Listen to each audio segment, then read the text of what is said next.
Hi everyone, Kareen Erbe here with Broken Ground, and today I want to talk to you about starting seeds indoors. So here we are in my basement, actually, where the seed starting happens. And the reason I've chosen the basement is because one, it's quite warm down here because we're right next to the boiler room. And then two, it's out of the way. And so this is where I keep a lot of my garden supplies and tools. So the first thing that you want to do in terms of starting seeds is, of course, know your timing. So if you didn't see my video from a couple weeks ago, definitely check out my planting calendar because that'll determine when you do start seeds indoors, if that's something that you want to do. So I will include a link to the planting calendar below in case you don't have that. But here in Montana now, around the third week of March is when you should start your seeds, things like peppers and tomatoes, for example, so that they have enough time to grow into bigger seedlings that we will then transplant into your garden. And in our case, we'll transplant those typically at the end of May. So let's go over some of the materials that you need. So the first thing that you want is actually a tray in which to put your seedling mix. Now, this planting tray I really like. It just has these really long cells. And it enables you to start maybe the seeds of one variety in this cell, and you're able to label them. And it doesn't use a lot of seedling mix. Now, you can buy a tray like this, and I have used this particular tray, washing it out and sterilizing it every year. I've used this particular tray for years. But you can also use things like yogurt containers, and just be sure to poke some holes in them for drainage. So there might be some existing items that you have. Some people have used tin cans, again, poking holes in them for drainage. So there are other materials that you can reuse in order to start seeds. You certainly don't have to buy a seedling tray. So you want that seedling tray. Of course, you want the seedling mix to put in the seedling tray. And what you want to get is a seedling mix that's for seed germination. So not a potting soil, that's specifically a sterile seedling mix for seed germination. And the reason you want that is you don't want to bring any kind of potential disease into the system. So that's really important to keep in mind. The other material that you need, of course, are your seeds to actually plant. You need a spray bottle in order to spray in your seeds. And then you also need a light. And I'll go a little bit more into the shop light in a little bit. And then there are two items that you can consider buying, but they're certainly not necessary. One is a heat mat, again, something you can get at a garden center. And then the other one is this little mini greenhouse that you can put on top of your tray, and that will keep in the moisture. Those two items aren't necessary, but they do help the process along. And I would say that especially if you are thinking that this is something that you're going to be doing every year, they may be worth the investment. So the process by which you start seeds indoors is very similar to the process of doing it outdoors when you're direct seeding in the garden, but it's on kind of a micro scale.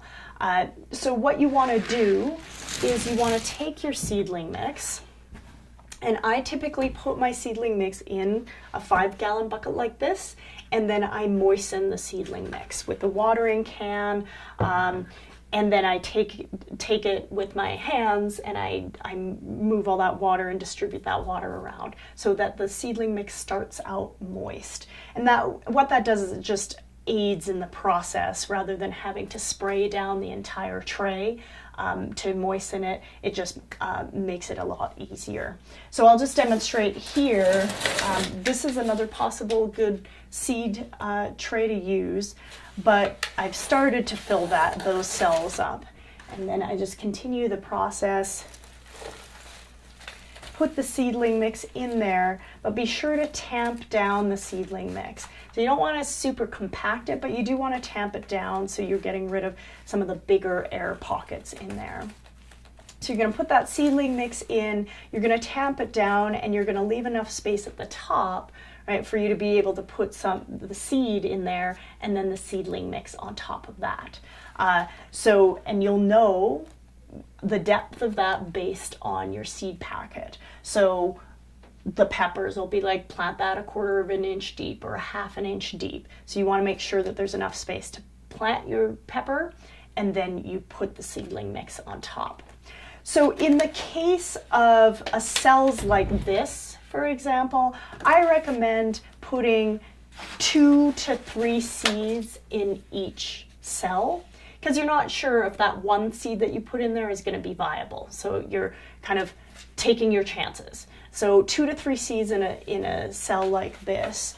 And then all along here, I'll end up putting quite a few seeds at maybe an inch or a 1/2 inch interval along the line here, and then covering that up. Again, chances are it depends on how old your seeds are in terms of their viability and whether all of them are going to germinate or not.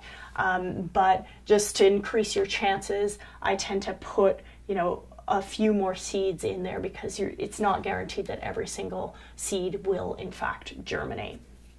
So then you want to put your seeds in there, put the seedling mix on top, then you want to spray it in once you have that seedling mix on top, moistening it even more.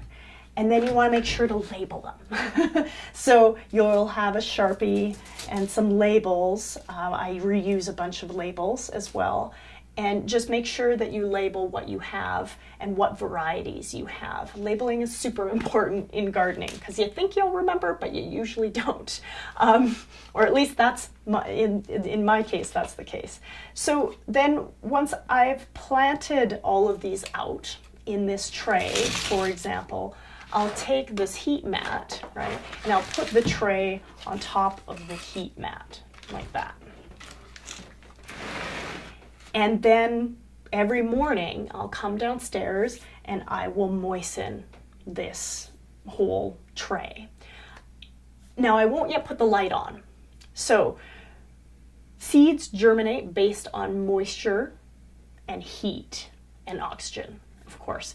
So they don't rely on light. So you can just have this heat mat and the tray going until everything germinates. Once the seeds germinate, then you want to pop the light on. Again, that cuts down on energy use as well. Now, if you don't have a heat mat, then you do want to have a light, because the light provides the heat to warm up the soil. Or if you do have a great south-facing window, the sunlight, of course, could be enough to heat up the soil. So it depends on your situation in your house. So in our house, for example, we have such a big overhang that we don't get a lot of sun that comes in our south-facing window, sadly. So we have to use this whole setup. So the process is tray on the heat mat, watering this down every morning until those seeds germinate. Once they germinate, putting them under light. Once they develop their true leaves, I will step them up into 4-inch pots. So I'll step up the tomatoes and peppers into 4-inch pots. And then eventually, and again, they'll continue to be under the shop light. And then eventually I will move them out into the greenhouse in order to grow even bigger. So let's talk a little bit about the light. This is a shop light that was in our garage, but I have put sunlight fluorescent bulbs in it. So you don't necessarily have to buy a grow light. Grow lights draw a lot of energy, and they're not necessary for seed starting. So you put sunlight bulbs in that, and then you are able to pop that on once everything has germinated.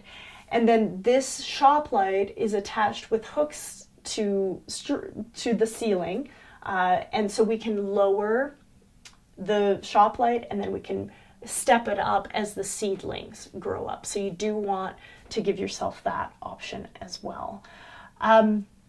Any other information? That is about it. Again, remember to label, remember the heat and moisture requirements. Don't forget about your seedlings.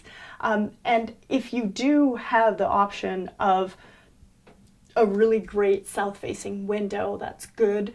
Sometimes you will run into them getting very leggy if you don't have a great aspect and don't get enough light to your plants. So just monitor them and keep an eye on them. So let me know if you have any questions. Again, I'll include the link to the planting calendar below in case you missed that last time. Let me know if you have your own tips and tricks for starting seeds indoors. Thank you so much for watching, and I look forward to seeing you soon.